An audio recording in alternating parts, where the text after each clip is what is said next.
regular money wires for 800 million? You, take it back in. Well, it only gets wired into the title company. Can't. Part of it's I equity, can't even put part of the it picture is yet. financing proceeds, so the Yeah. banks will wire into the title Did company. like a drawing. And then we all agree on where the money is supposed to go. Just I can't, I'm just And not then ready. we give instructions There to you the go, title you know, company and just- we sign them. I don't know if and we'll ever be ready. Then we're ready to close. I don't know. They've Well, done you know what, it's why much we've bigger than always that. had two, and there's a difference in the age, And, if one goes, then you have one, then you get You know, another it gets one, interesting then, though when you you're know, moving that kind of stuff. money, because So even those one kinda day's worth of rotated interest through. is not You know, it's never insignificant. like it's zero, So Yeah. but it's hard. it comes It a is timing issue. People try to defer wiring to the title company as long as It's they like can. Stephanie Hutchins from the rescue But, squad, she had put one of her older There are dogs down. deadlines They and had sometimes two. there are So they hiccups had three, and one money doesn't they hit put accounts down. when it's supposed to, They then got we two more, can't close. see, out of your mind. Yeah. You know, two puppies after two, and, you know, they're all small little yap, but it's, you know, they're all If different I- kinds, so. If I ever do it again, I'll rescue a dog. I'll do, I don't know. I just know I'm not ready now. When you're doing some of these public I think company Cole's M&A like that, deals, too. you could I have think 30, he's- 40 billion he's dollars. not, you know, I think Cole took Yeah, a you're buying out a company big for piece of cash. it, you know? That money's getting Even a paid to the goofy cat he shareholders. had. You have somebody wiring 30, Yeah. 40 You billion know, you think dollars about that cat was like 16 years into old. basically a paying And, agent who then pays it out to all the shareholders.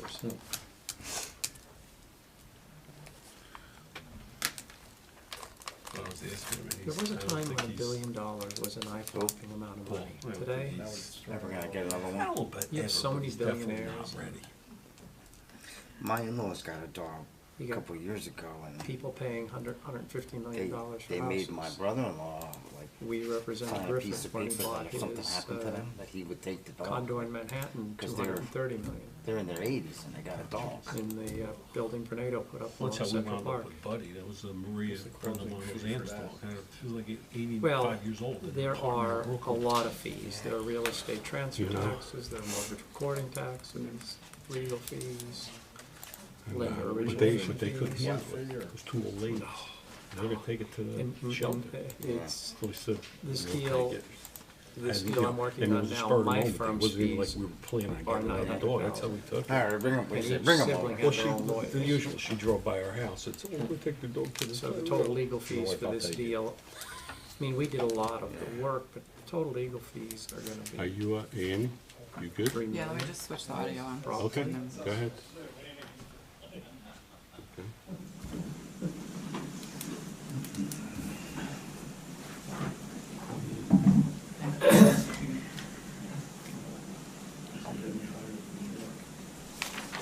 It's an expensive city to live in, it's an expensive city to do business in. Ready to, I welcome everybody to the April 28th East Amwell Township Committee meeting.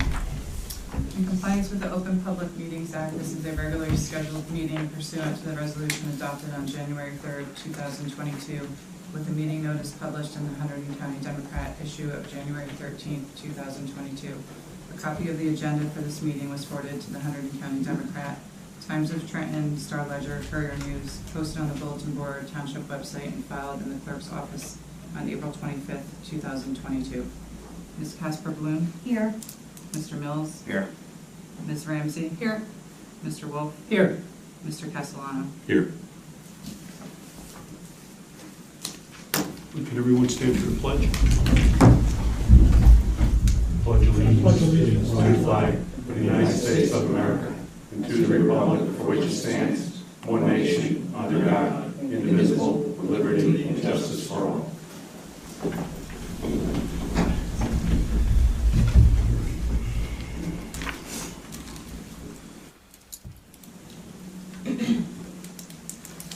Nothing, no changes on the agenda that I have. Anybody? No? Okay. Rick?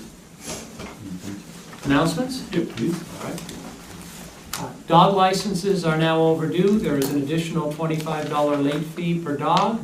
So the cost is $42 for a neutered spayed dog and $45 for a non-neutered, non-spayed dog. You can contact our Deputy Clerk Pam if you have any questions.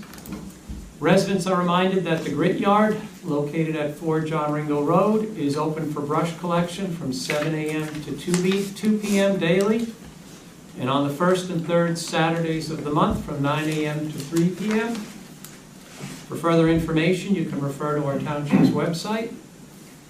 Please see the community events page on the East Amwell Township website for all activities and their details.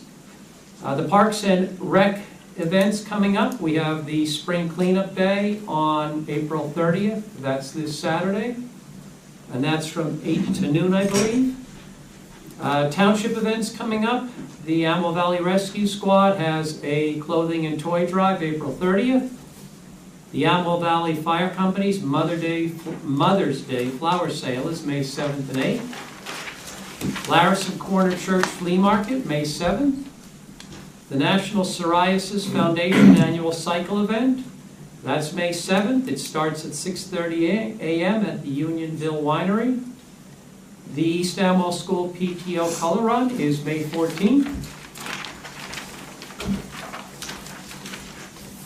And you should also note that on the date of the Color Run, Wardsville Road will be closed from 202 to Rocktown Road between the hours of 10 a.m. to noon approximately, for the safety of those participating in the run. And there will be a plant swap at Clausen Park on May 21st. All right, moving on, the minutes, has everybody had a chance to review the minutes? Can I have a motion to approve the March 10th, 2022 minutes? So moved. I'll second. All in favor? Aye. Anyone opposed? Should I abstain? Because I wasn't, Yeah. yeah, I'm abstaining.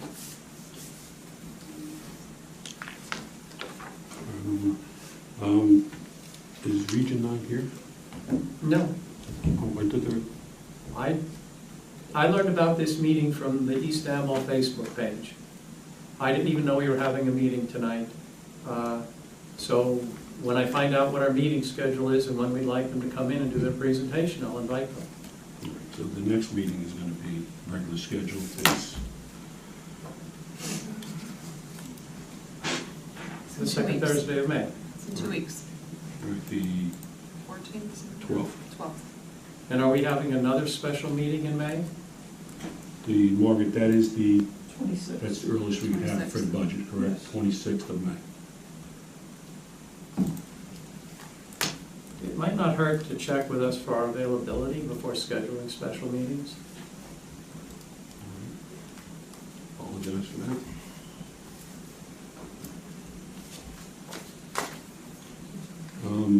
Is the Amwell Valley, no, they're not here.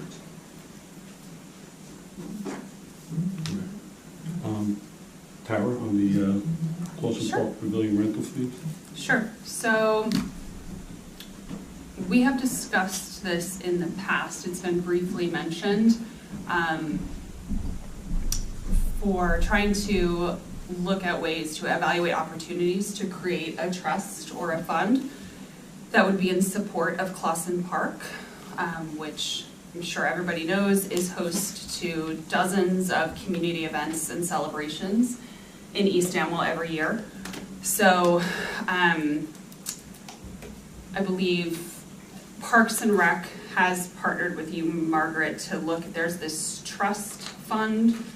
Yeah, we do have a Clausen Park Memorial Trust Fund. Yep. So Yep, so, we already have something set up that we could put the funds into. yep, exactly. So Parks and Rec inquired a bit about this with Margaret, our CFO, and I believe Krista in the past as well. So we are looking into directing, right now there's a fee that is charged to everyone who rents the pavilion right now at Clausen Park.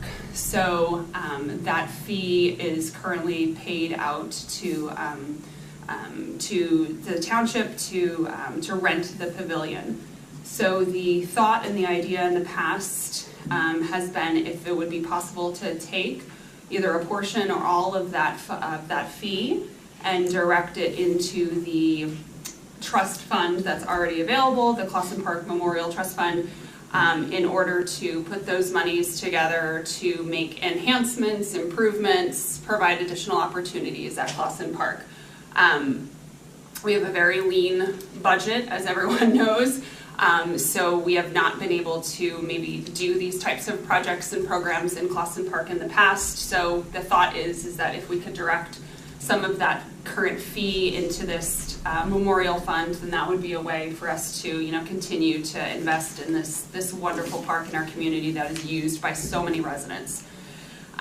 So the process would not change right now. The fee is used to put up signage in the pavilion when there's an event that's being hosted that says this pavilion is being rented to so-and-so on this date. So that process doesn't change. It would actually now be done by a township employee, our Parks and Rec the admin that we have. So she would take on that responsibility now.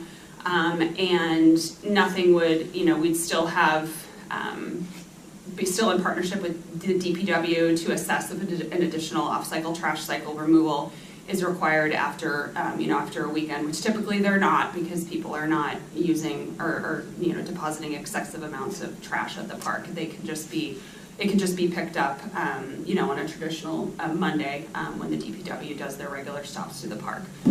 So really the only change is that the funds would be directed toward this Memorial Trust Fund. So Parks and Rec has been working on this for a while. We've been trying to figure out a way to do this so we could just continue to enhance the things within the park for the township and for their residents. So that is our plan, that's been our intent, and we just wanted to bring it up in today's meeting to see any questions, concerns, additional ideas, things like that. Anybody got any thoughts or comments or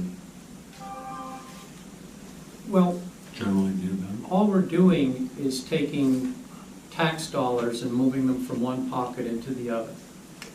Because these fees currently go into general revenue. To the extent we're not paying them out to Pam to put up the signage, they just go into general revenue, I assume, correct? Well, they go to Pam. The money right? goes into, you collect $50.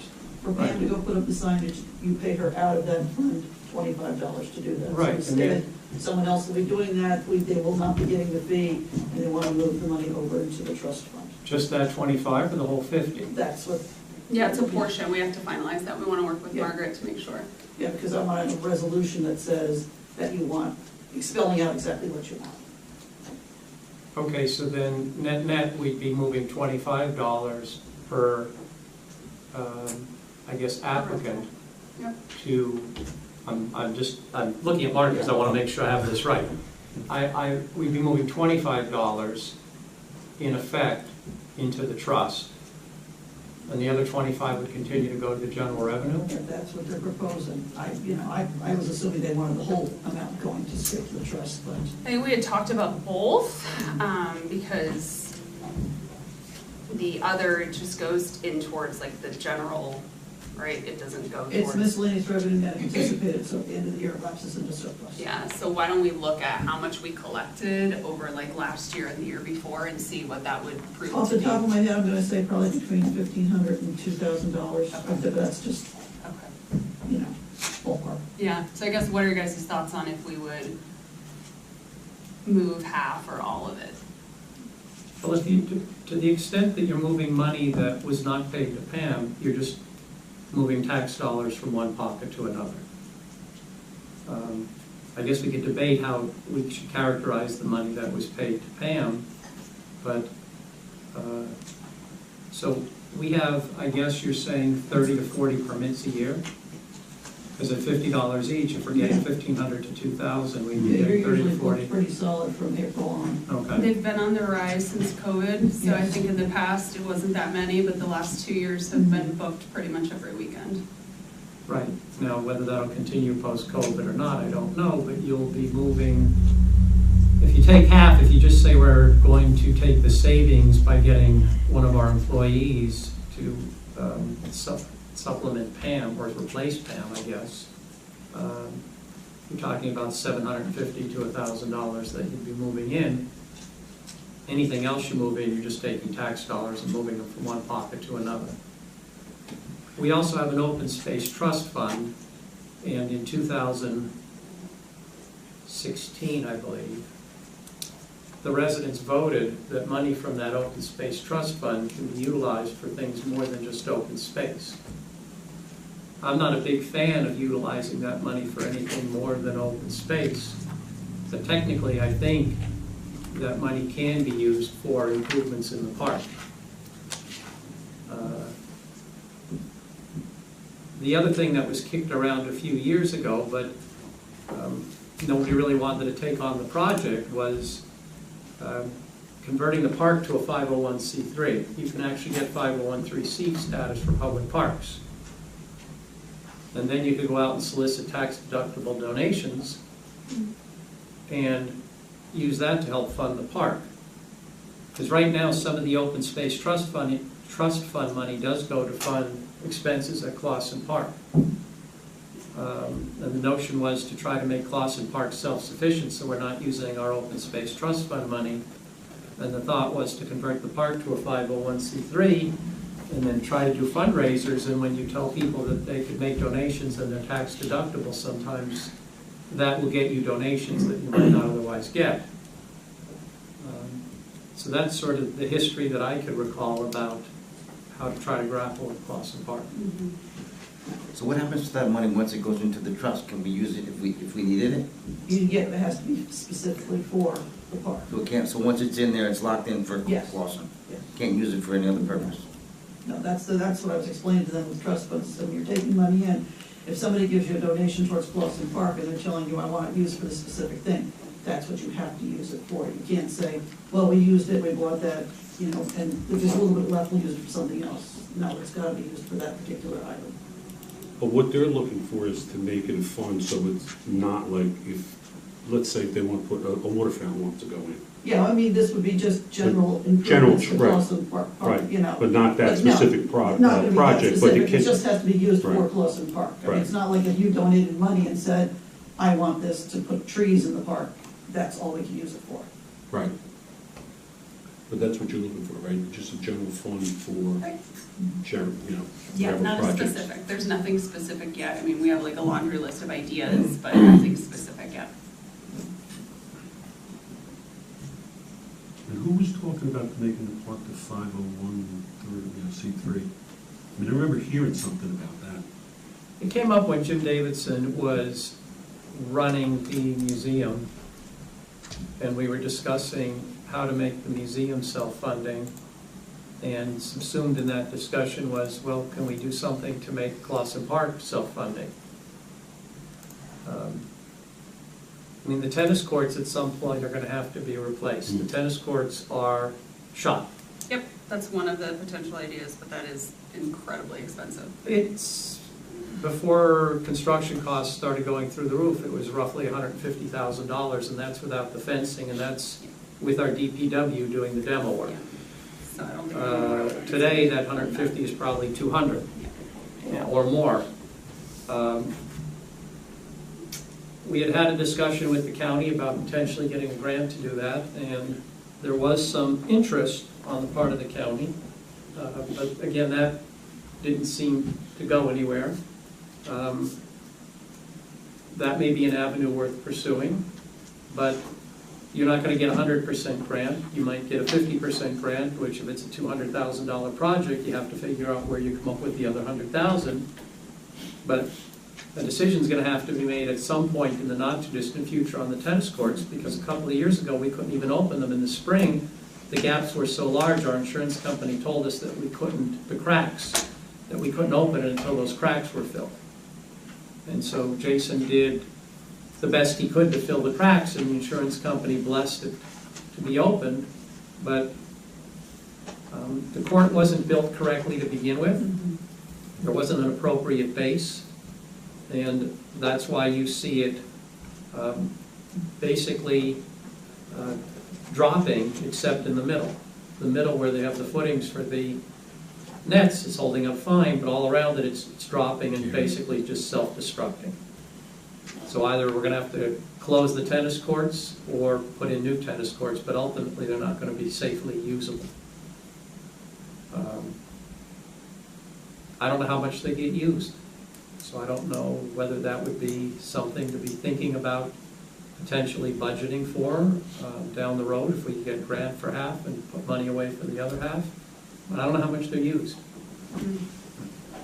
If you were gonna do it, I would make it a multi-use facility, tennis, basketball, and pickleball, which is what we were talking about. That way it serves multiple purposes. There was some feedback that maybe some of the residents who live in the vicinity don't want a basketball court because they don't want to hear the pom-pom, pom-pom, pom-pom. But I have to believe you could deal with that through landscaping and other things to deal with that noise. And I can't imagine it's going to get super heavy use, but there was the concept of making it a multi-use so that the money you're spending would get more use than if it's just a tennis court. Well, Bruce, you're gonna take it back to the Parks and Rec and figure out, you know, talk about the 25 versus 50. Yep. Right, and then come back in 2 weeks. Margaret, what is, so if we make a change, we have to, I just want a resolution telling me Resolution? what you're changing and the date it's effective.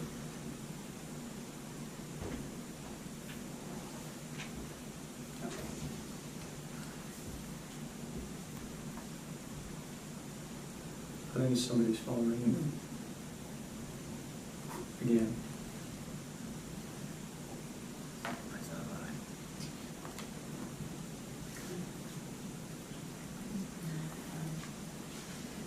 Okay, anything else, guys, on this one? I'm okay. Anything, Joe? No? All right, Okay. thanks. No problem. All right, moving right along. Historic preservation? Are you here for that, or the quarterly report? No, I can tell you what's up, but I was not for the Preservation Committee, or this is, It's the Historic Preservation Quarterly Report. I think it's the one John did. oh, okay, I'm not aware of anything. I do know that the Society, the Historical Preservation Committee met at Clausen Park, a week ago, Jenna attended, John Allen was in attendance. And we talked about various things, including coming up with not only how things were going to go with access or use of the Clausen house, but also about getting a lease, custody, agreement or thing like that. I understand, Frank, you've got some kind of form or template or something. Yeah, I spoke to Jenna about that, we're working on putting Yeah, something if you'd share together. that with us, then we Sure. can, cuts down on your hours, which are billable, hours which are not, and things to that effect. The Preservation Committee is working on taking a look at the ordinance as requested. There are some things that are a little unclear that tie somewhat to the draft plan and what that would really mean. I wasn't prepared to be giving anything. Things are going well, the museum is open. I opened it for the second John Allen Dave Harding walk. We've gotten a number of visitors. They've been positive. A couple memberships. There's currently an art show by a local resident, Charles Miller, hanging in the museum. We're looking to be doing some things there. We've also looked at our insurance policies to see what's what with the society. What we have our own liability, I don't know about yours, but that would be more of maybe a discussion to have with you, Jenna, offline with it. I talked to Pauline. Okay. Yeah, I put her in contact with who needs to be in contact for the insurance, because yeah, it's a good idea, so we're not doing double coverage. Yeah, I had someone in here earlier this week who looking to do a repair part thing on one of our displays. While they were there, I had them take a look to see what could be done to fix that trip hazard that goes from the addition at the front door into the main hallway. And they're gonna get me an estimate, and then that would be something the township would have to authorize, and it would probably be beneficial for both of us. If the worry is people tripping and stumbling and all of that. Apparently the way it was built was at 2 different heights, so rug's not enough to do it. But the museum's being used, the public's very positive about it. We're going to be having ongoing events throughout the year, and working closer with the Grange, and trying to come up with some things that can help increase use of the park and the museum and other entities.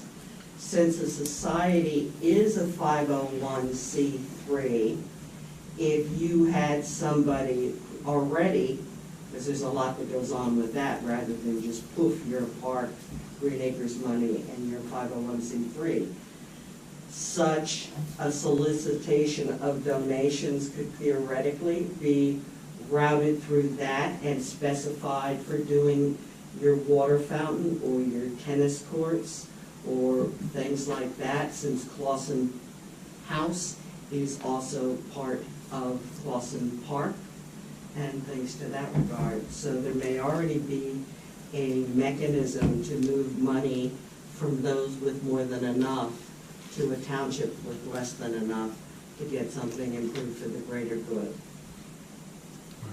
Thanks, Francis. I had a couple things. No, that's okay, since I'm here as liaison. One thing that when we were meeting a few times, and since our planning board chairman is back there, the Historical Preservation Committee would really like to see the land use element with the master plan when you guys redo it. So if you could send it our way, that would be great, because we had some questions and stuff. And also, you guys might have remembered you passed a resolution to put slate on the roof of the Clausen House. So that was passed in December, and I think nothing had really been done on it until Margaret reached out and was like, hey, where's the money? So I reached out to my predecessor, who was the liaison, to get some information from him. I'm still waiting to hear back. But I talked to Bill at the county. He needed some information from the State Historic Preservation Office, so that's who I'm waiting for Chris for that information on. But hopefully that'll go fine. I believe, since it was what we had previously, well, what the Township Committee had previously agreed to, with it being the original slate, that it shouldn't be an issue, but I'm trying to get the money, the 50% up front, so we're not having a cash flow issue, so that's going on too. Yeah, isn't it SHPO has to sign off on going back with the original slate? Because I was copied on that email from Chris. That's why I reached out to Chris to see who the original contact was there. I'll get that information. I thought he so. responded to you.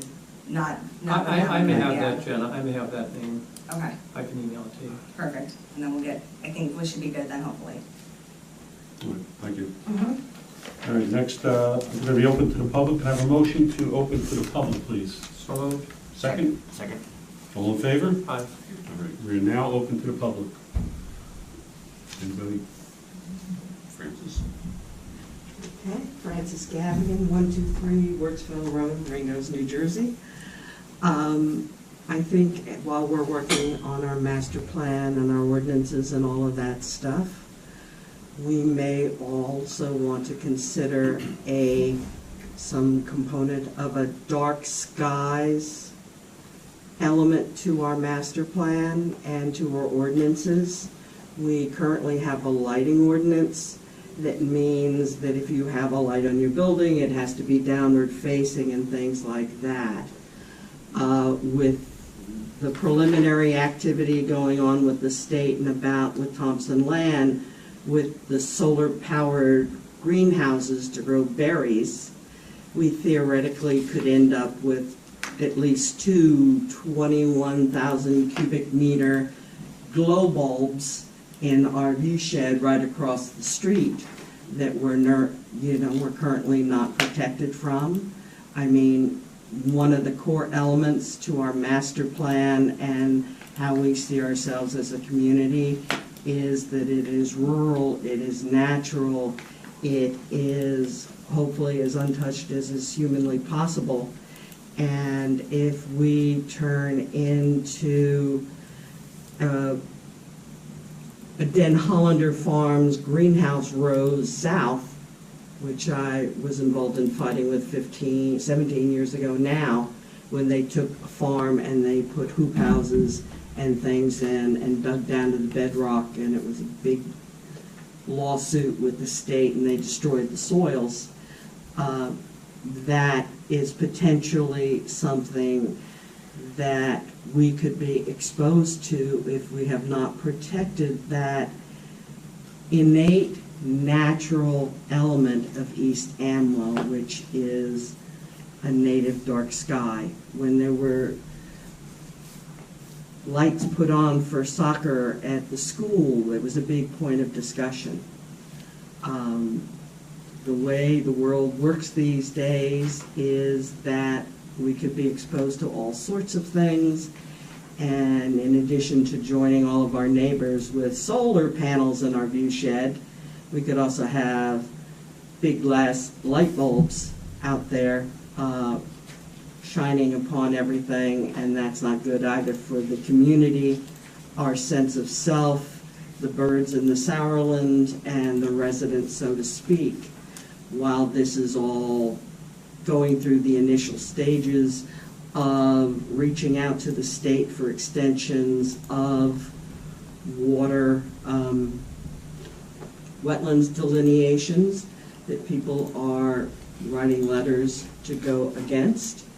We also have to realize that that land, which if you drive out here, turn left and go, and you look off to the right, that Thompson land that backs up to the houses on Dutch Lane and then goes up is sort of welcome to East Amwell, but it's also the top of the hill. And when you look at the maps, as I did, for those properties as they drain down into the creeks and the neighbors and into Backbrook, here is watershed, and we already have a problem with the bridge at Dutch Lane and water going into Mrs. Totten's house, and downstream to Cider Mill and to Wartsville and to the residents along Blizowicz Road and Cider Mill and all the way down to the Neshannock. And while we're not as important as maybe Bound Brook or different places like that with a denser population, we are just as sensitive, if not more so, and we had a significant loss of life last year. I only lost a Toyota and I had insurance, but a neighbor of yours, Mark, was killed saving a woman's life. Other people, the livestock. So unless we start adding some elements to development to look not only at the environmental impacts, but also if you're going to develop land for commercialish, farmish purposes, that you do some of the stuff that might have been done back to prevent after the Dust Bowl of the 30s, that there be terracing, that there be ponds, that there be these kinds of containment of water elements, possibly going beyond what the state requires for stormwater management, but there's also stormwater loading.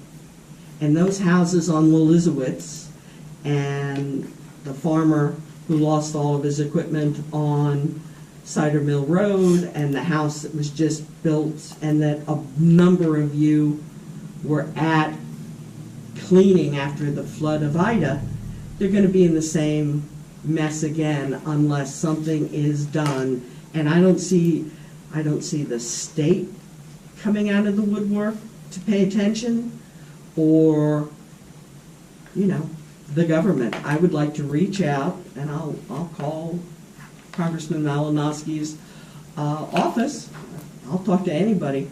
But let's get the Army Corps of Engineers out here to see what's what and why, because we have all this water coming off the mountain, 3 sides around us, and draining down into that primary stream and rivulets that becomes what tore up the bridge at Manners Road. And unless we're ahead of the curve, we're gonna be behind the 8 ball, and they'll be wondering, why didn't the township think of this or do something about it? And it's great that we've got Tim Willie here and all of this stuff, you know, so that there are a number of things that can be done. I remember Manville flooding and driving through and different things like that. So I would ask that you consider, on a bipartisan basis or whatever, doing something to get something done about Backbrook and its tributaries, because the problem's not gonna go away. It's gonna get worse. There was a bridge that was torn out and with overflow, and the person had lived there 60 years, and it had never happened before. So that would be something I would ask you to consider and do, and to take an interest in seeing what's going on with those greenhouses. Because while we may be protected from commercial solar, the minute you put it on a building and you say you're growing a berry, then you've got to deal with right to farm, and you can have everybody and their brother sticking their nose in your business and telling you. And that's potentially a vulnerability that we have, Frank. I don't know how up to date with that sort of stuff it is, but if you're talking with the county on other things, or the CADB, you may want to chat with them, and we can see what we can do. Bye. Anybody else from the public? Josh Weir, 57 Gush. We just moved up to Gush Lane about a year ago. This letter that came out, we just heard about this. I don't know what's going on back there. My biggest fear is I've been in the plumbing trade for 21 years now. I've been at HVAC for 21 too. My biggest fear is the wells, like she said, with the watershed. What are they doing back there? And when you start putting buildings on farmland, it's got to push the water someplace. The farmland used to soak it up. That's all I got to say. Thank you.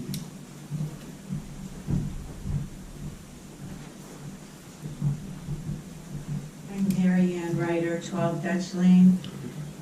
Do we have any definitive information to substantiate this claim of the greenhouses at this time? Do we know that that's a project? I have not seen Tim. I mean, nothing came for the planning board.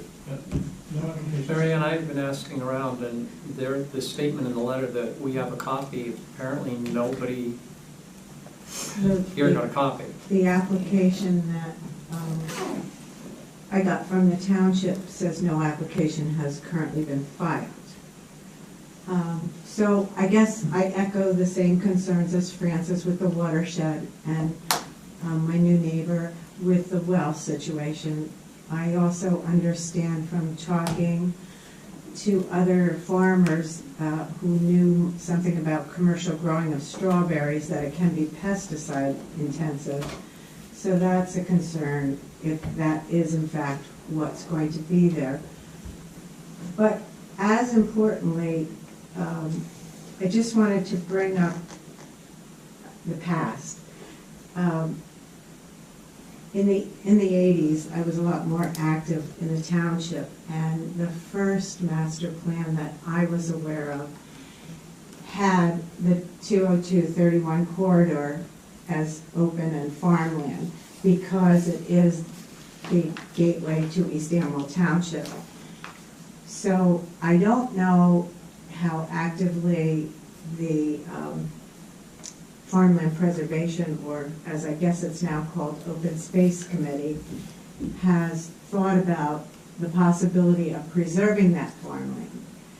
Because in the new master plan rhetoric that I've been hearing and seeing, you talk about wanting to support farmers. So keeping property that they would be farming, I think, would be one important aspect. So if that hasn't been considered, I might ask that perhaps thinking of it, and of course the value of that property, I'm sure, would be much higher than what you're used to paying farmers, but it would be an important preservation for the entrance to East Amwell. And my last point is, I'm a school neighbor, so I have those big soccer lights in my backyard, and I also have the exterior building lights of the school. And my husband was very active with the gentleman who wrote the lighting ordinance for East Amwell. And, you know, East Amwell School doesn't have to comply with that, we've been told. So one of the custodians was really, really good about shading the lights, but that's what I would like. Any lights all be shaded so they direct the light down and not out onto others' properties, because otherwise you really can't see the night skies at all, which is one of the beautiful things about living here. Thank you. Mary Ann, one other point that you and I discussed, which I think is important also on that potential solar hoop house project. If they're going to be growing a massive amount of strawberries, blueberries, greenhouse type items, they're going to have to transport those somewhere. The trucking. They're not going to be able to, I don't think they're going to be able to get a cut-in off 202. Because right now 202, when it comes through East Amwell, has a certain designation, which I'm told makes it virtually impossible to get a cut-in if you have an alternative way to get in and out of your property. Well, they have an alternative way to get in and out of that property, which is Dutch Lane. That's debatable. I'm not a hydrologist or a soil specialist, but there's quite a few wetlands designated toward Dutch Lane. But yes, that's a concern. If they're going to be using Dutch Lane to transport this, Dutch Lane already has traffic and speeding issues. The last thing you need is large trucks going up and down Dutch Lane. But, Mr. Wolf, you brought up an important point that I forgot. This greenhouse facility called Garden State Growers, which I think is in Franklin Township, but it's near Pittstown. One of the really big issues there that neighbors were up in arms about is if you have a product like a berry crop or vegetable crop, you are picking it probably the night before, and then you're putting it into refrigerator tractor trailers, which have to run all night long in order to keep the product cool. And that could be a very big concern for those of us who live adjacent to this property, if there's anything that can be considered with the noise of something like that to protect some of us who, I've lived there for over 40 years, and, you know, my husband's family was there since the 30s, so, you know, we would still like to enjoy our property without something infringing on our right to enjoy it. Thank you. Does any of you have a copy of the letter that was sent? No. They're going to the DEP apparently to get some sort of DEP approval. No, actually, it's an extension. The DEP must have declared part of like the wetlands or something. They're looking for an extension of that designation. From the DEP? Right. Right, they're going to the It's DEP not approval, for it's just an some... extent. They already had this. Well, it's an semantics. extent, I know, But they're going to the DEP. So this isn't an East Amwell. It's not, this what is they, a DEP. Got it, they left, okay. they put plans here for convenience, but it's actually filed with the state. Got it. That's the confusing, the engineer made it very confusing. I mean, I spoke to Mary a couple times about this, and they weren't clear that it's filed with the state and not East Amwell. Just here, residents want to come in to view the plans instead of going to Trenton to view the plans. That's what the confusion was. And they gave a 15-day window for public comments, Right. But which Did they'll you, ignore like they always do. did you get the extension on that letter? So they give us another 15. Right, because I spoke to the engineer and he said he was going to issue new letters. Would one of you mind emailing me the letter, just so I can see it, what was said and stuff? Or you have a copy of it here at the township, it's in your packet. The letter that we got as property owners is part of that packet. I don't know what packet she's referencing. Well, if you would talk to Pam, she would have it. She made me a copy of the complete packet. Okay. And the maps that are filed here, but the initial letter, the way I got the packet, the first letter is to Lori, or Lisa, or some L name woman at Thompson Realty, that's that letter. And then the letter behind that is to the contiguous property owners. Okay, when she's back from vacation, I'll ask her to see a copy of it. I have it on my phone. I said if you want to email it to me, I like digital stuff, but whatever works. What added to the... What is your name? Jenna. Jenna, What- Counselor Bloom. What added to the confusion was that there's two lots of two properties, and the letters went out on separate days, with no One reference day to, apart. which no reference to that they were connected Got proper, it. you know, that kind of Okay. thing. So, and the problem was that the properties are far enough apart that different people got different, you know, that kind of thing. But I So- have to say that we would be affected because the other property in question is the property on Back Road at the S curve. So whatever plans are there is going to affect us as much as the other property. All right. To clarify, that piece of paper I gave you a couple weeks ago, John, that I showed you, that was filled out for me by Krista. She had all those different applications, and she showed me the one for the Thompson land, and it had diagrams in there for the hoop houses with the solar and everything. And she said at the time, she was taking it all home with her, and she was going to be reviewing it. So if you picked up stuff from her, then it might be buried in that packet. But that listing and my source was not even my handwriting. It was given to me, thank you, by Krista. And I passed it along to you and the others.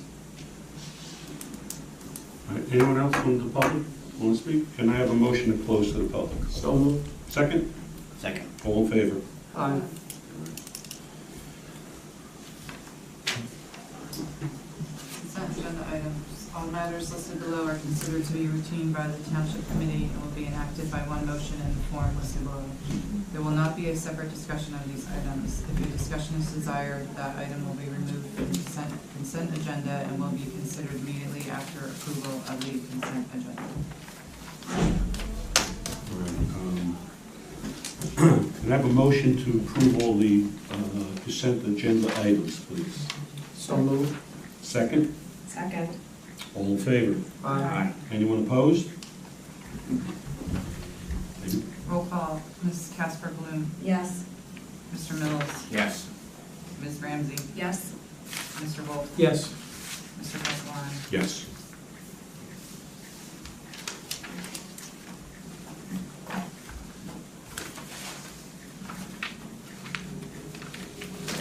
All right, on to resolutions. We have a resolution for reducing the performance guarantee bond, guaranteed performance for Tabby's Place. Has everybody had a chance to review it? Obviously, progress there, so. Any questions, comments? No. Can I have a motion to approve the, reducing the performance guarantee for Tabby's Place? So moved. I'll second. All in favor? Aye. Anyone opposed? Next one, resolution appointing Allison Kapchuk to the Parks and Rec Advisory Committee Secretary effective April 1.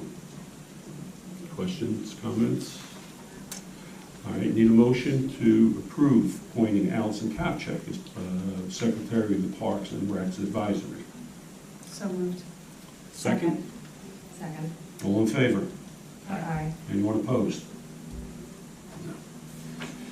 The next one is a resolution to support the local governing body authorized Sustainable Jersey 2022 EDF Climate Corps program application. Basically what this is, that it's just getting our support for the Environmental Commission can file an application to get a graduate student to come in and review our energy needs, et cetera. We're going to share them because we're a small township. We're going to share them with other municipalities because we can't support them full-time for 10 weeks. But it's supposed to come in here, review all our township utility bills, et cetera, and be able to help us get funding for additional programs or grants, et cetera, to become more efficient. So all this is just to say we're supporting, so the Environmental Commission can file the application. So need a motion to approve the resolution. So moved. Second? Second. All in favor? Aye. Anybody opposed? Next one is a resolution to authorize the award of a required disclosure contract for the town HVAC. Yeah, one of the buildings here, the AC went out and put the contract out, so they need to be replaced for the summertime. So, anybody got any questions, comments? No? All right. I have a motion to approve the HVAC repair solution. So moved. Second. Second. All in favor? Aye. Anyone opposed? All right. This is Margaret's favorite. Margaret, the resolution to adopt temporary emergency appropriations. You want to just give us a little? A little short keeping us going, so. And this was a little bit smaller if we met 2 weeks ago, but this is gonna have to keep us going until the end of the month, so. Okay, so it's a short-term fix until we get to introducing and passing the budget, all right. Can I have a motion to approve the adopt the temporary emergency appropriations number 3? So moved. Second? Second. All in favor? Aye. Anyone opposed? Amy, take a Roll roll. call. Ms. Casper Bloom? Yes. Mr. Mills? Yes. Ms. Ramsey? Yes. Mr. Wolf? Yes. Mr. Castellano? Yes. All right, into ordinances. Introduce for a resolution to read the 2022 budget by title. Margaret, this is just procedural, right? If not, Procedural, because you don't wanna have to read line by line. nobody wants. It's usually dead silence when I do that, right? Can I have a motion to read the budget by title, please? So moved. Second. Second. All in favor? Aye. Aye. Anyone opposed? Roll call. Ms. Casper Bloom? Yes. Mr. Mills? Yes. Ms. Ramsey? Yes. Mr. Wolf? Yes. Mr. Castellano? Yes. Whereas New Jersey statutes Title 40A, Section 4-8 provides that the budget be read by title only at the time of public hearing if a resolution is passed by not less than a majority of the full governing body, providing that at least 1 week prior to the date of hearing, a complete copy of the approved budget as advertised has been posted in the municipal building, the local public library, and copies have been made available by the clerk to persons requesting them. And whereas these conditions have been met, now therefore be it resolved by the Township Committee of the Township of East Amwell and the County of Hunterdon, State of New Jersey, that the budget shall be read by title only. Need a motion to introduce the 2022 budget. So moved. Second? Second. All in favor? No question or Oh, comment? I'm sorry. Any questions or comments on this? I just want to make a comment on the budget. We're increasing taxes this year by approximately 6%. And I'd like to give a little example about budgets. Let's assume that you have a small municipality, I'll call it small town, that has a $100 budget. And small town decides that it wants to raise that budget by 3% in order to increase the money it could spend on capital items over the next few years. So let's take the next 5 years. If you increase the budget by 3% from $100 to $103, over the next 5 years, taxpayers will pay $15 more than they would have had the budget not been increased. And that's just simple math. It's $3 a year times 5 years. Now let's assume instead that you decide in the first year, for one reason or another, you're not going to increase that budget by the $3, and you're going to push the capital improvements that you would have made in the first year into the second year, and you're going to make $6 in the second year.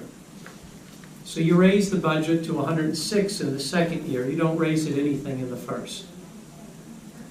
Then years 3, 4, and 5, you're at $106. So now look at where we are. We're at 0 in year 1, and we're at $6 for 2, 3, 4, and 5. That's $24. So rather than a $15 increase over the 5 years, you've had a $24 increase. Now you might say to me, well, when you raise the budget to 106 in year 2 to cover the year 1 and year 2 expenditures, in year 3 you could drop it back to 103. And if you did that, you'd be the same 15 as if you had spread the $3 over 5 years. And that's true.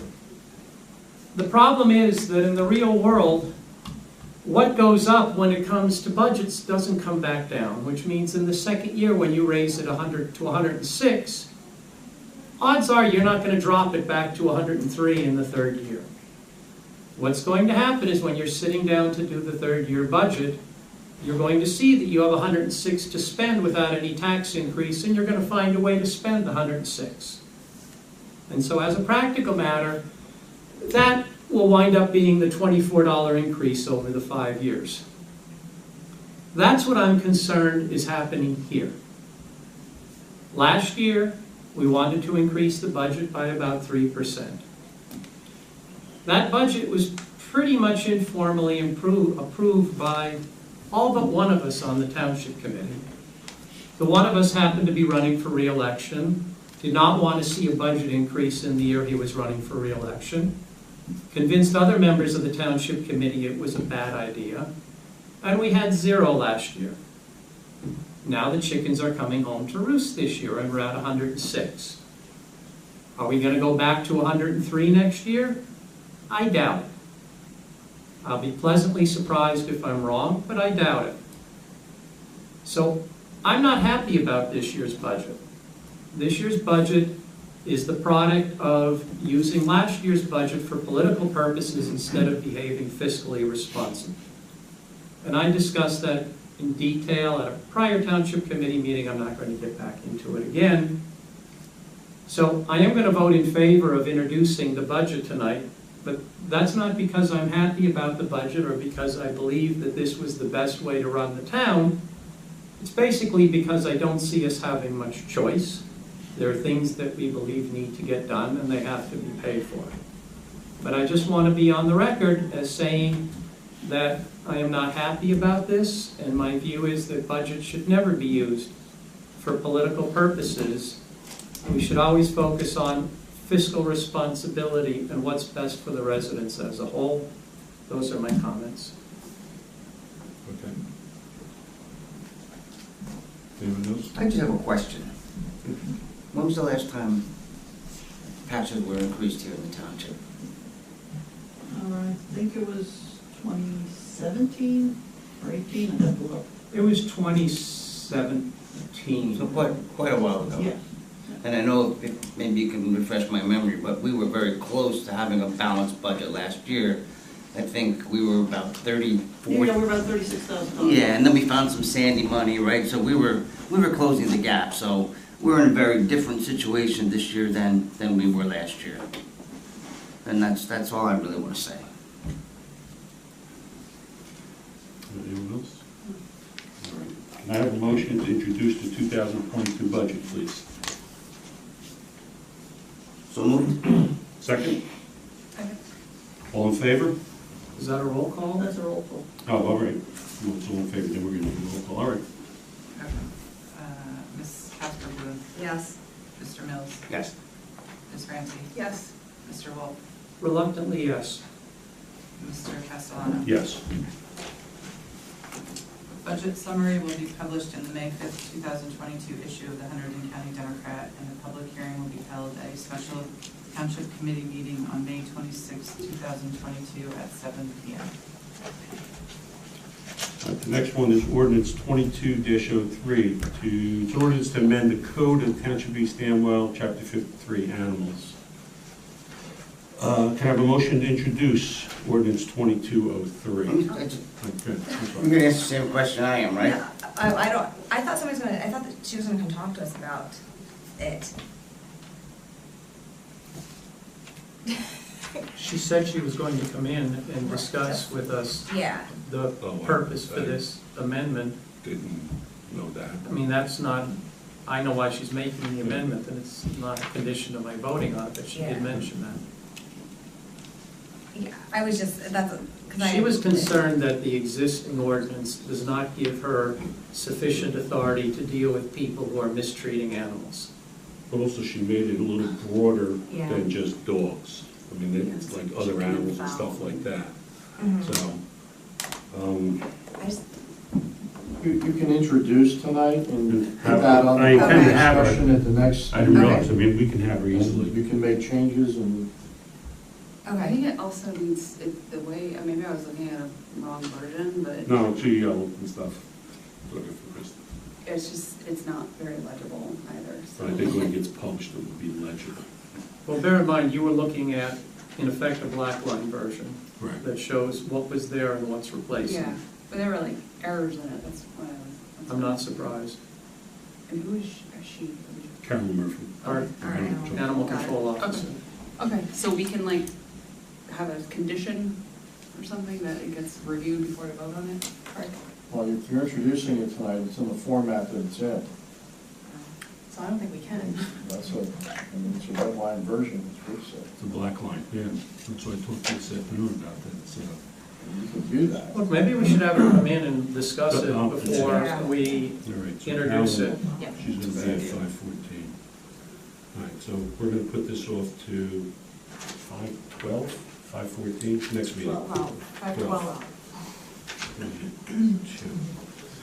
Okay, strike number 6. Ordinance 2204, an ordinance to amend this 2022 salary and wage schedule. Can I have a motion to introduce the ordinance 2204? So moved. Second? Second. All in favor? Aye. Anyone opposed? The ordinance will be published in the May 5th, 2022 issue of the Hunterdon County Democrat, and the public hearing will be held at the regular Township Committee meeting on May 12th, 2022 at 7 p.m. This one, ordinance 2205, ordinance to amend chapter 75 fees of the code of the Township of East Amwell, specifically section 75.1, to increase and add fees for summer playground. Any questions on that? We're raising the price by $5. It was 75, it's now 80. Right, and you're also at the lunch bunch thing? That's the Yes, lunch additional. bunch is now included. It's $10 per week and now effectively allows parents who are doing summer playground plus the new camp that's been introduced this year, the USA Sports one. It allows parents to have their children be supervised by the staff of the summer playground during the 45 minutes in between, and that's $10 per week per child. So it introduces both. And that was as a result of parents requesting Longer day. more time. Absolutely. This is all a huge win for those parents and guardians that choose to have their kids at summer playground, which is a wonderful offering that the township does. We've always gotten feedback in the past that it's not long enough. It only goes to 11:45. So this now allows if you choose, right, your child could attend this camp that is being run after playground. So people are pretty excited about it. Flyers have already gone out in like the PTO newsletter, and we've gotten really good feedback so far. All right, any questions or comments? Is it going to 80 or 85? I know it was 80. I think it's 85. Is it 85? Yeah. I thought it was, I'm trying I'm to find signed it. up I already. thought As soon as I got the email. I thought it was going up $10 from 75 to 85. Okay. All right, so I need a motion to introduce the ordinance. So So moved. Second? Second. All in favor? Aye. Anyone opposed? No. It's going to 85, I'm looking at the ordinance. Why don't you get lunch? Lunch bunch. Or if you pay an extra 10. Right. The ordinance will be I know what published it in the is. May 5th, 2022 issue of the Hunterdon County It's Democrat. not peanut butter and jelly. And the public hearing will be held at the regular township committee meeting on May 12th, 2022 at 7 p.m.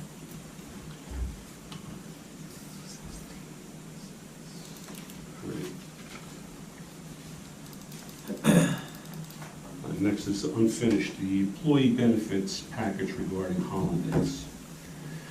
We've been through this a couple times already, and I think we're back to the way it was originally in the handbook. So, the way that the schedule of days off now is written hard copy. It's not trying to describe weekend stuff or whatever. The actual day and date of each holiday, and it's going to have to be repeated every year come the January 1st package or whatever. But so the employees now, they can look and they know exactly what day they're off. And this is back to what it was originally at. Okay, I just have a question. Certainly. So if Christmas and New Year's is on a Sunday or a Monday,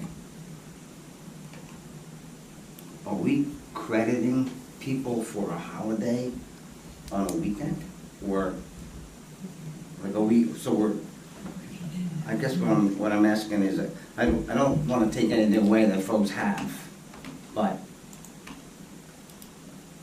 if New Year's Eve and Christmas Eve fall on a weekend, they just don't get an extra day, do they? Yes, that's the way the policy is now, yes. It's the way it's been prior to this year. It's the way it's been for, I don't know how long. A while, right, Margaret? Yeah, you would get X amount of holidays, so say you have 14 holidays. If one of those holidays happens to fall on a Saturday, then you get it on Friday. So that it theoretically would be a floater, they would get it to choose it. No, they don't want a floater. No, They want an actual day, that's Doesn't why. matter when it falls, you get that. So Christmas is Sunday, then Christmas you get Eve Monday. You get Monday. is a Saturday. You get Monday. You get Monday. But if we have Christmas Eve off, then you also get Friday. If it happens to fall on Saturday, Sunday, you get Friday. Friday, Monday. It's still confusing to me. I still don't get it, but in the real world, somebody would have to take, That's a how holiday. union contracts are, that's how the contracts. you know, you'd have to take a holiday. If you want New Year's Eve off, you take a holiday, you take a vacation day, and then the holiday's the next day. But again, I'm just trying to understand it. I'm not trying to take anything away from anybody. But it's a little weird. They get, I don't know if it helps, but if you think of it as they get 14 set vacation days, but we're telling them what the vacation days are. That's kind of, and not like us personally, it's whatever. Like Was in the yeah, manual, yeah. the personnel manual. And I guess as long as we let them know in advance, like, Well, it has to be every year, come January, you have to January make 1. the definitive date. I think they had a choice of floater or definitive, they want definitive date. 12. okay. All right, so that's the most comfortable, they've had it for 15 years or whatever, Okay. so. All right, So we're back to where it was. I didn't mean to No, belabor the thing, I just was No. trying to understand it. Not a simple concept. All right, I need a motion to approve the resolution. Oh, I'm sorry. There are two versions in here, and in one version, in 2022, we're giving them New Year's Eve off, Friday, December 30th, as well as Monday, January 2nd, so they're getting a 4-day weekend. In a second version, we're not giving them New Year's Eve, so they're getting Saturday, Sunday, and Monday. So which version are we voting on for 2022? The Friday, Saturday, Sunday, and Monday, or the Saturday, Sunday, and Monday? You have two votes. Well, what are we, I just want to know what I'm voting on. Am I voting No. on for New Year's, am I voting on for 2022 where New Year's Day falls on a Sunday, they're getting Friday, Saturday, Sunday, and Monday? Is that what we're voting on? Which one do you see the 23rd? Because I see the 26th, which is labeled as Christmas Eve, which I don't really understand, but. Because they're getting they're getting Christmas Eve as a holiday, and even though it falls on the 24th, they'd be getting Friday the 23rd, because they're getting two holidays, Christmas Eve and Christmas Day. Because they fall on a Saturday and a Sunday, they'll get their makeup in effect for Christmas Eve on Friday, and their makeup for Christmas Day on Monday, so they'll get a 4-day holiday. They'll also get a 4-day holiday for New Year's. They will get New Year's Eve. I'm sorry, they'll get the day before New Year's Eve. New Year's Eve is on Saturday, New Year's Day is on Sunday, the day after New Year's Day is on Monday. They will get Friday, Saturday, Sunday, Monday. What version are you looking at, the one in the Google Drive? I have it here on my computer screen. I'm not sure where I got it from, but I have it on my computer screen. I only see, Yeah, look, Christmas There's Eve, no Christmas and Day. Christmas Day, New Year's Eve, New Year's Yeah, I Day, think they're we're getting looking at a different compensatory. one. So whatever John, I have what John has. if you go in the Google Drive, I'm looking at it, Jenna and I are looking at it now, and it has Christmas Eve as the 26th and New Year's Day as the Monday, January 2nd. It doesn't have Christmas Eve and it doesn't have New Year's Eve. Yeah, there are different versions, I just don't know which one Yeah, we're no, voting Yeah. on. I don't either. I just want to know which one I'm voting Well, because on. that might be the difference, you were saying 14, That's- yeah. and so we have to figure that out. Right, well, I just want, I just realized that there's two versions. Yeah, I don't know. Do you know how many, is it usually, oh, you know. Do you know how I many days it normally really is? wasn't involved with it, but Yeah. if I'm gonna guess, I'm gonna say the version is that includes Christmas Eve and New Year's Yeah. Eve. I would assume So the too. one in the Google Drive is wrong then? I would think so. I thought Right, it the really Fridays was and 14 Mondays. You days. might be right, and it's just missing this on here. And it's funny because Christmas Eve is called Monday, January 26th, and that's the day after Christmas, so I feel like we're looking at the wrong version. no, but that means that's their compensation. That's a for- compensation day, what they, For the comp. Oh, okay. New Year's Eve is the 24th, they're just a Saturday, so they're getting Friday the 23rd to compensate. Christmas Day is a Sunday, they're getting the Right, we're- Monday to And that- compensate. that's we're gonna the ones- okay the yeah. version that has the Friday and the Monday on it, where it's got Friday, December 23rd, and Monday, December 26th, Friday, December 30th, and Monday, January 2nd. And so that's Right. traditionally what they That's have. what they It's a always 14 had. day. Okay. Right, correct, Alright. correct. Okay. That's what they had. But they had, the way the verbiage was, it was just didn't make sense. Okay. So they knew what days it was, but the description of the days didn't match up, so. Okay. Anyway, so the one where it's got the The eves and the eves and the days on the Monday, Fridays and Mondays, that's the one we're gonna approve. So now, and they have a motion to approve, amend the resolution 0222 for designating township holidays. So moved. Second, Second. all in favor? Aye. Anyone opposed? I'm opposed.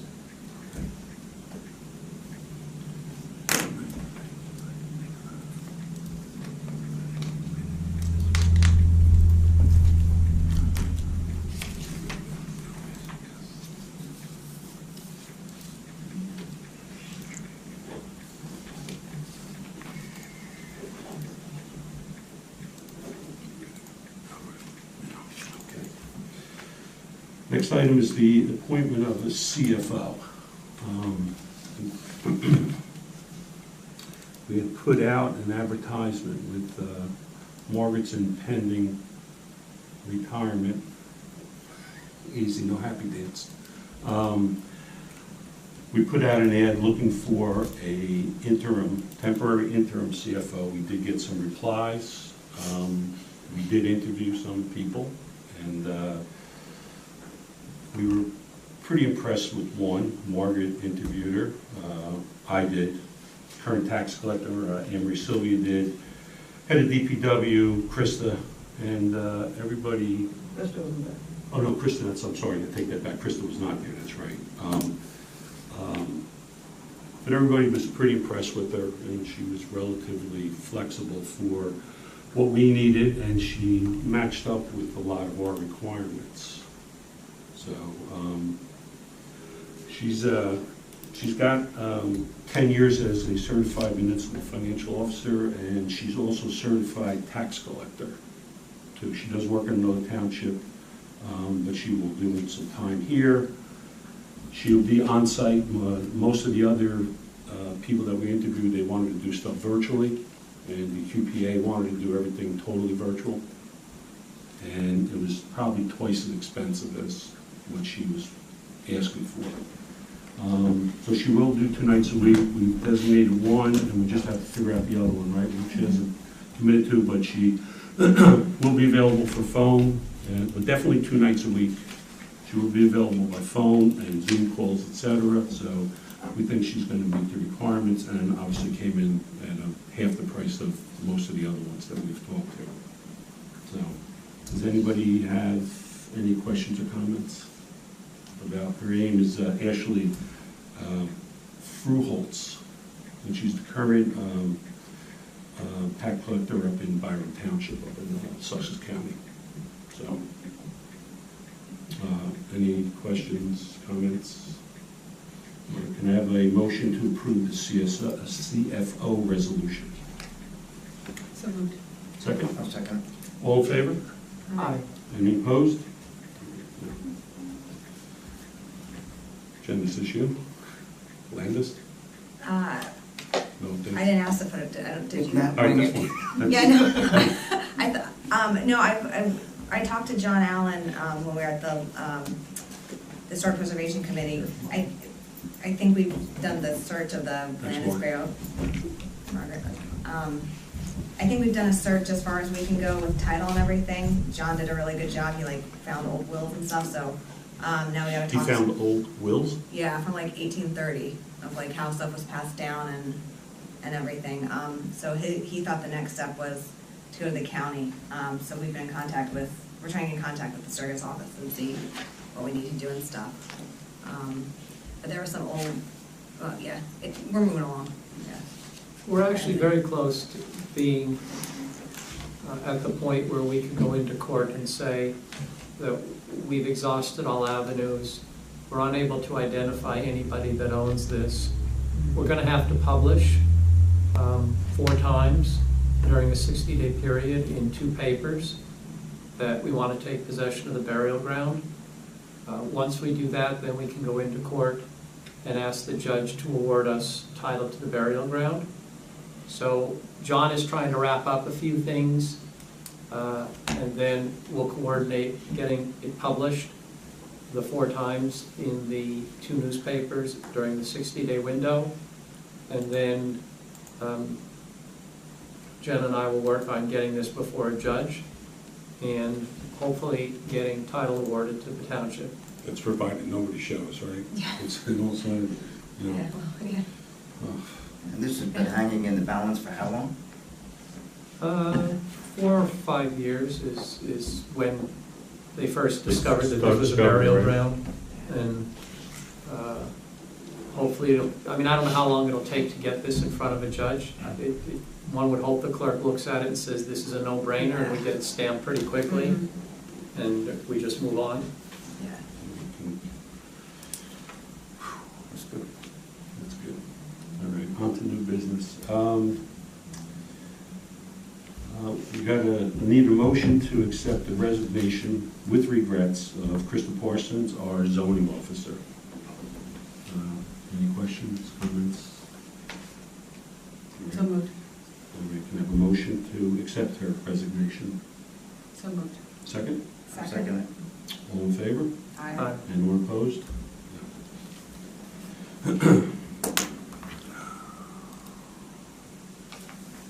Next is, in light of a resignation, we need to figure out either replacing her or opting for a shared services agreement. So, I've been speaking with West Amwell about doing a shared services agreement. Obviously, everybody's got the paperwork in front of them.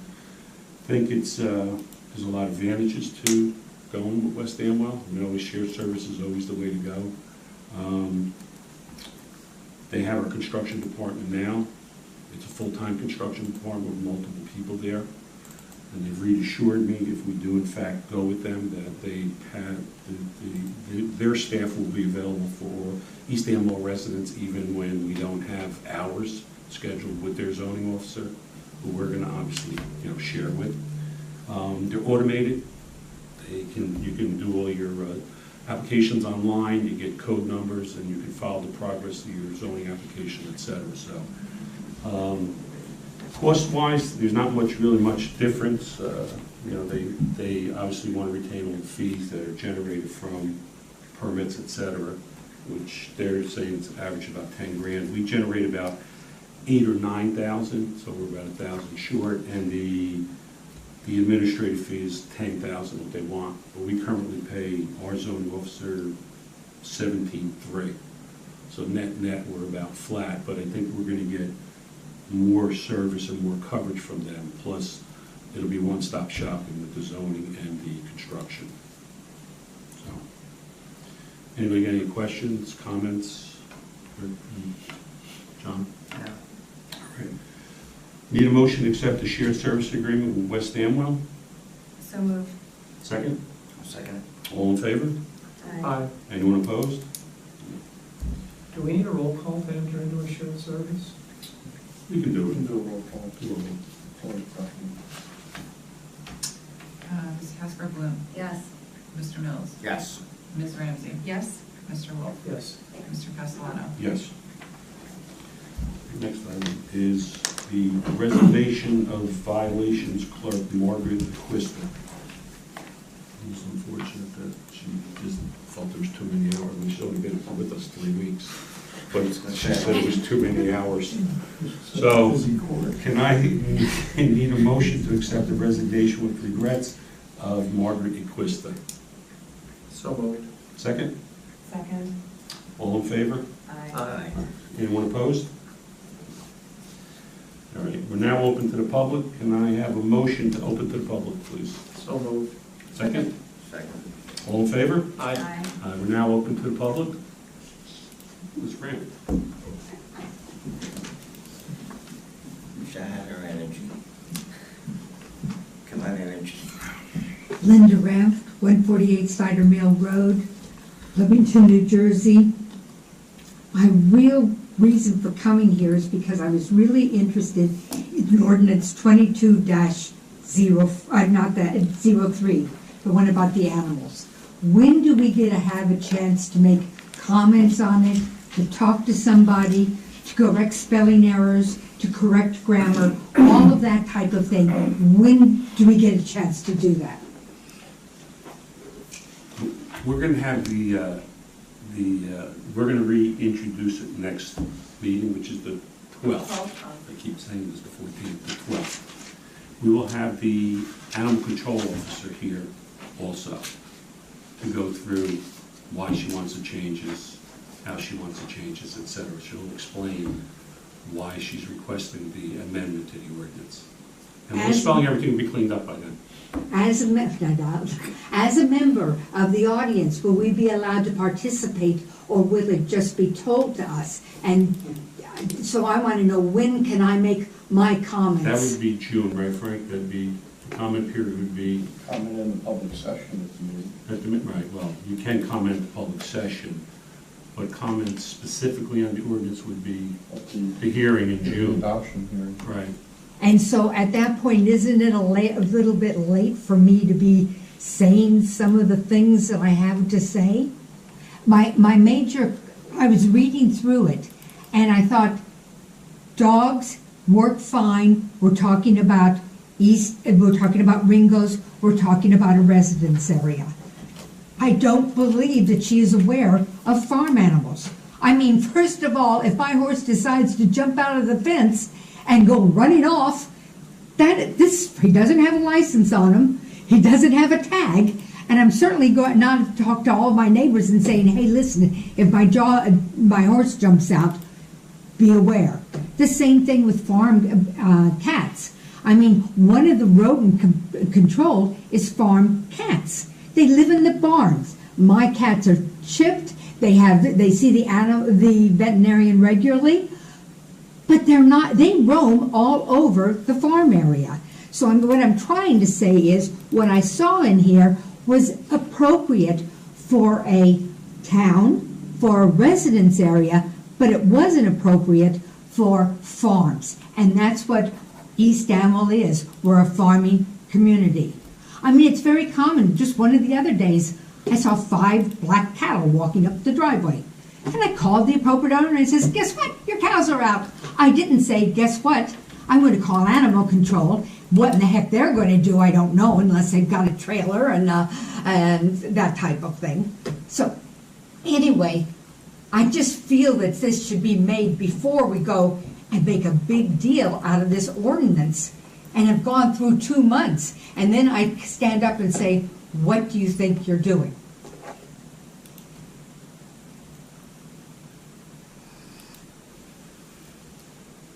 So spoke. One other thing, Judy will tell you, I'm Don't getting tell me I hard didn't of reply to hearing. your email? Pardon? I replied to your email, don't say, right? Is that what you're gonna say? I No. did- Oh, all right. That, I appreciated my replies. Thank you very much. And I mean, if you tell me, Linda, why don't you write to somebody, I'll put all of it in No, writing. certainly not. Okay. My next thing is, I'm hard of hearing. I really have trouble hearing what some of you are saying, especially when you're talking to each other. You know, like when I said, when would we discuss this? I didn't hear it. I'm sorry. I wasn't talking. I just didn't hear it. I can loan you one of mine. Okay, and then I can practice and see if that'll help. You're welcome to it. Thank you very much, everybody. All right, Lynn, thank you. And Francis?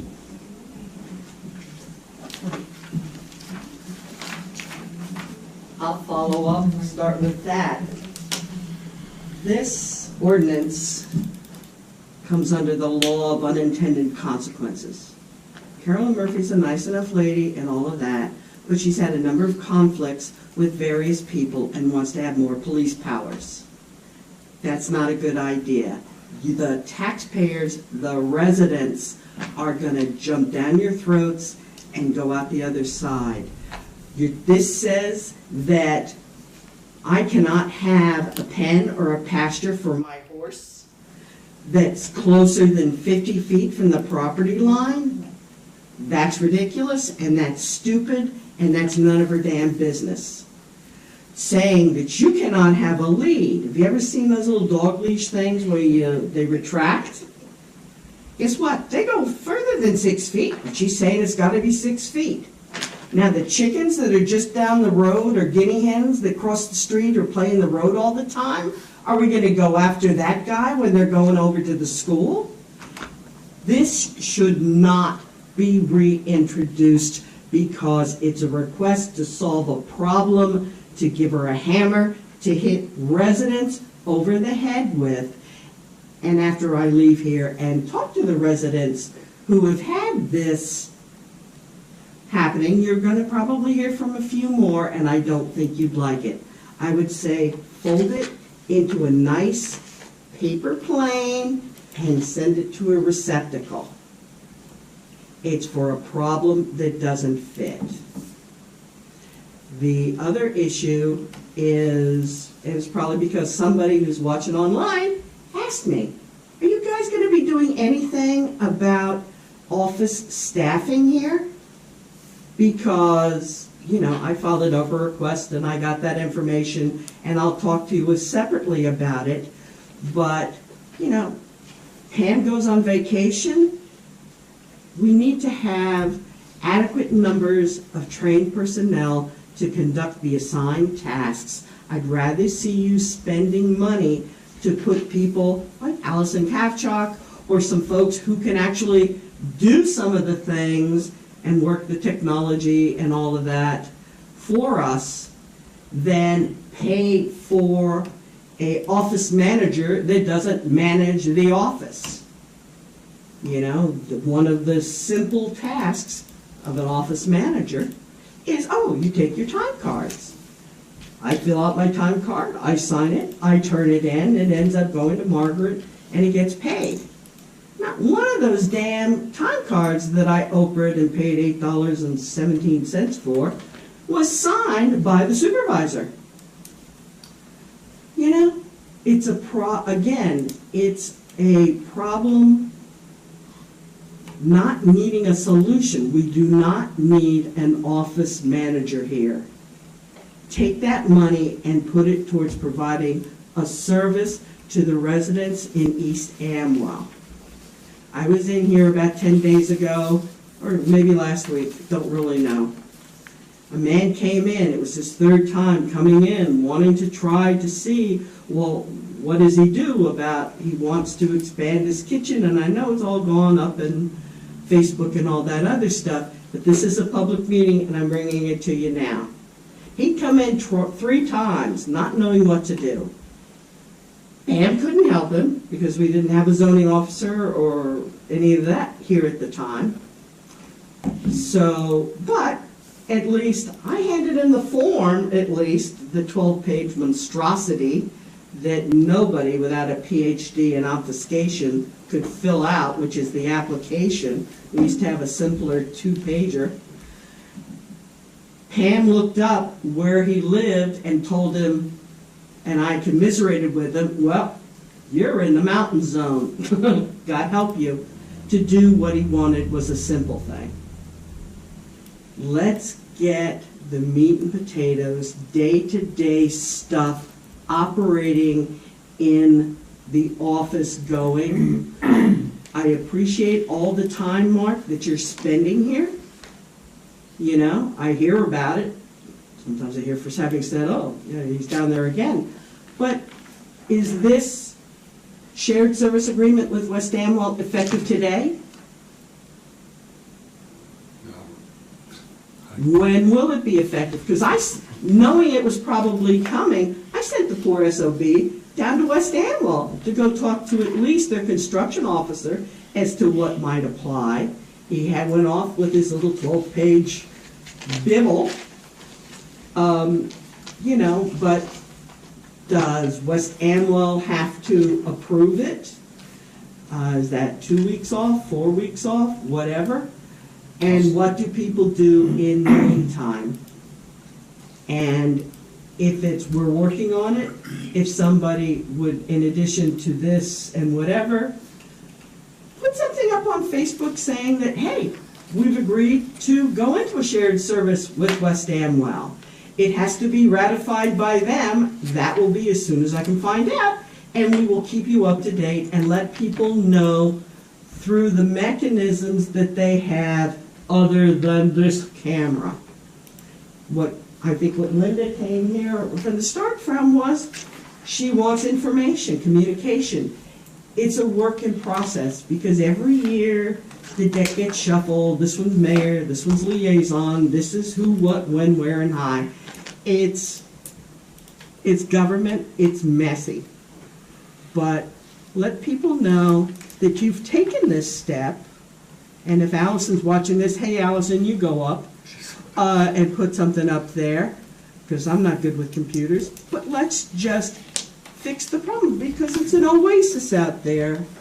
And get rid of the little camera hidden under the table to warn you that there might be somebody looking for help, and get rid of it. And Pam can't be here all the time. Jason manages his crew very, very well.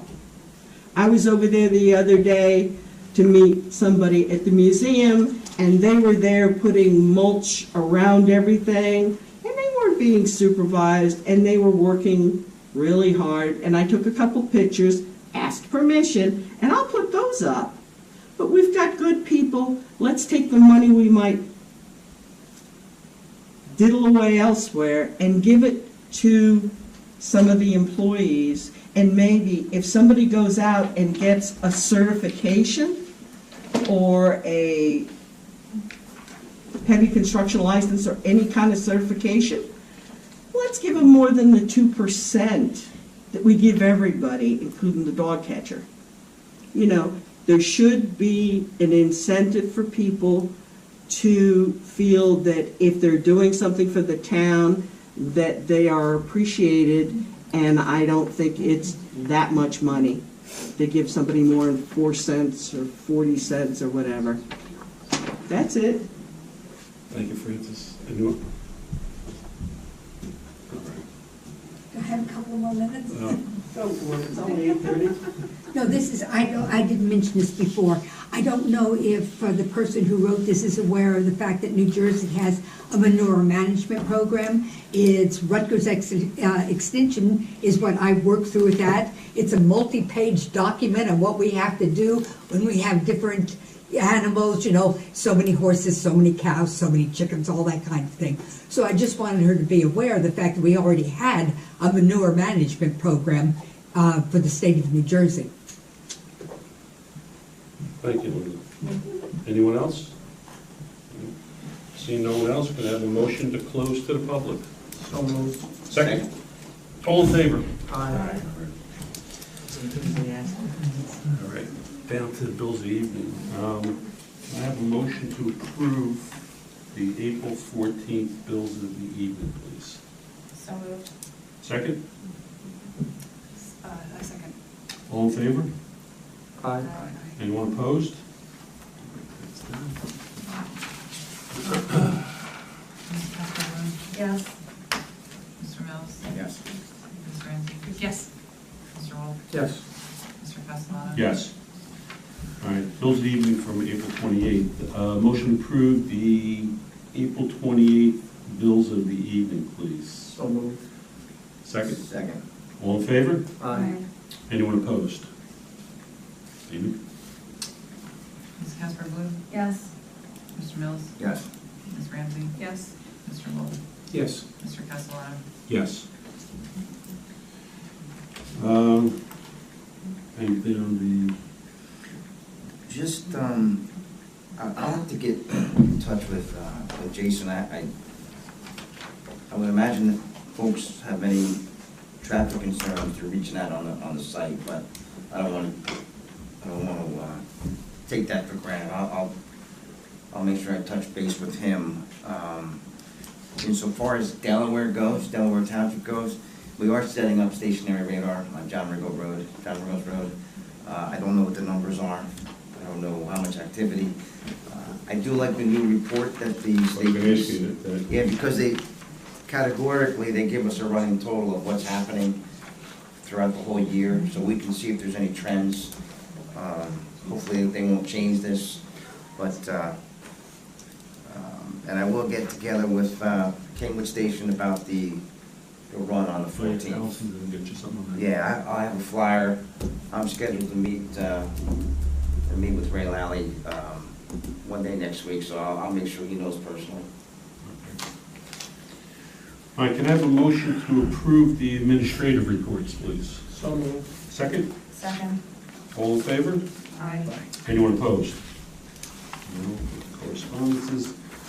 All right, there being no further business, do I need a motion to adjourn for tonight? So moved. Second? Second. All in favor? Aye. All right, anyone opposed? All right, thanks, everybody. Should we do it again in 2 weeks? We'll do it in 2 weeks after that. Yeah. Take care, Frank. Just keep an eye on those billable hours, Frank. Oh, here, hang on, before we go. Hey, Rick, just sign this. Thank you very, very much.